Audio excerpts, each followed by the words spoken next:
Now, when you think of black heroes in comic books, you can probably count the number of characters on one hand. And for years, black people have been underrepresented or misrepresented in the comic book arena until now. A new league of black creators are turning the page on the way our stories are told. As comic book artists are recognized this weekend, this Entrepreneur Sunday, we're throwing back to my chat with comic book creator Manuel Godoy. Manuel Godoy, thank you so much for joining us for Entrepreneur Sunday, and welcome to BNC.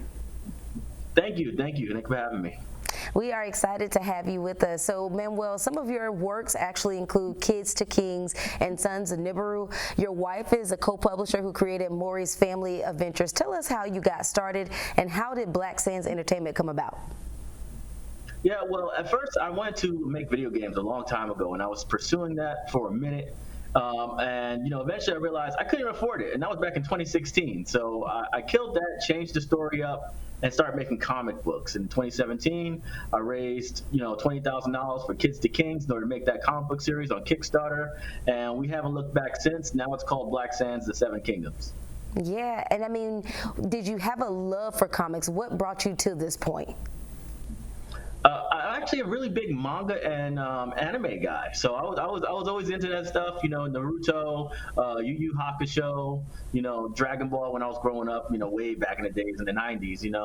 I was a big geek on that stuff. I remember Dragon Ball Z. And so, Manuel, you don't really see many black faces in the comic book world. What's the importance of actually weaving the black experience into comics? Well, our company in general is just a big rebellion against the industry standards for how you should tell black stories. There's too many stories about civil rights, slavery, and drug lords and stuff, and not enough about African civilizations. In fact, 40 years, we haven't had one major productions yet. So our company has been focusing exclusively on that, and parents, influencers, and educators have really embraced that message. And what's some of your favorite stories to tell?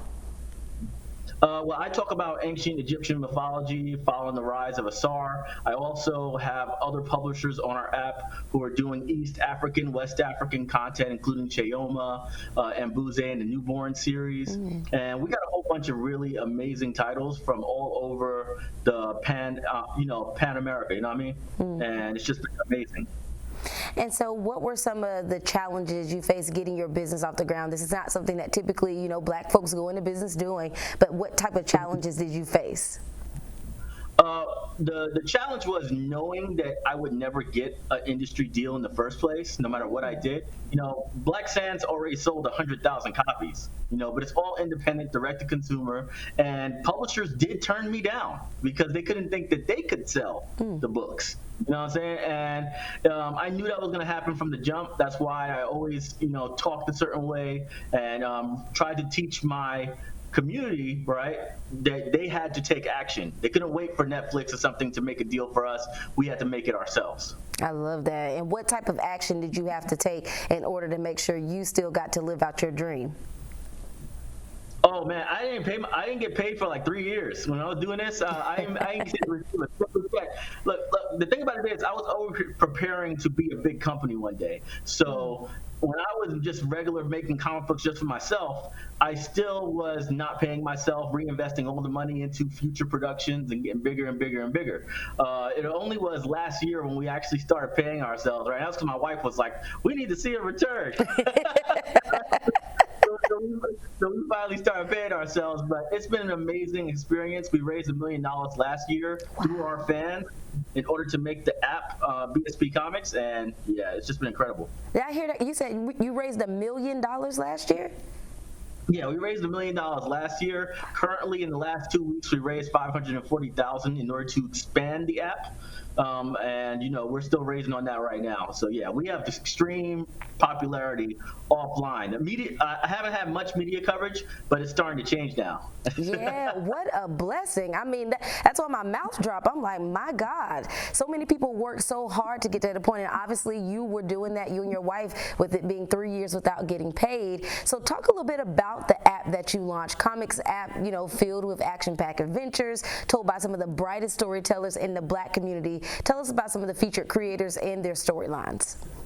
Yeah, absolutely. So we have at least 24 creators who are signed exclusively to our app. We have series like Millennial Comics. They make a story about a family of cousins who are superheroes, but it's not people wearing costumes or anything like that. They're actually regular kids from the hood, and they're caught in a whole bunch of people trying to take advantage of them, and they're just kids, man. So they don't know what to do with this, right? And it's a really good, genuine feeling that you actually feel the culture of, you can connect to it, right?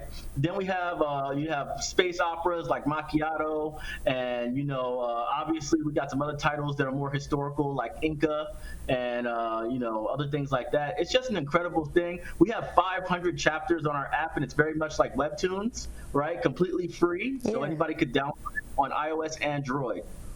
Wow, that is amazing, Manuel. And so, you talked about your platform a lot. It's also designed to help Black content creators get discovered. What are you looking for in those artists, and what are the steps to get published? Yeah, so one thing we're looking at is quality is the first factor. So you got to have at least an intermediate quality factor when it comes to art. This is basically like a really elite kind of service for users. We want them, since we don't want to alienate anybody, or the first time they look at a comic book, it doesn't look up to par, and then they're like, oh, I don't want to give Black comics a chance. You know what I mean? Mm-hmm. So everybody has to be at a certain standard. I also look for certain themes. So like I said at the beginning, I don't want any of the themes that there's already way too much of in the industry, right? I don't want to see no costume superheroes going around saving the day, or lightning powered, heroes, right? I want to see something different. So if it's different, it's in, right? And lastly, it has to be somewhat family friendly, like YA at the most, right? I don't have any adult content on the app. People do die because history has a lot of death, right? But there's no sexual content, a lot of cursing or like gore and stuff like that. That's not allowed in our app because we are planning on licensing to high schools all across the nation.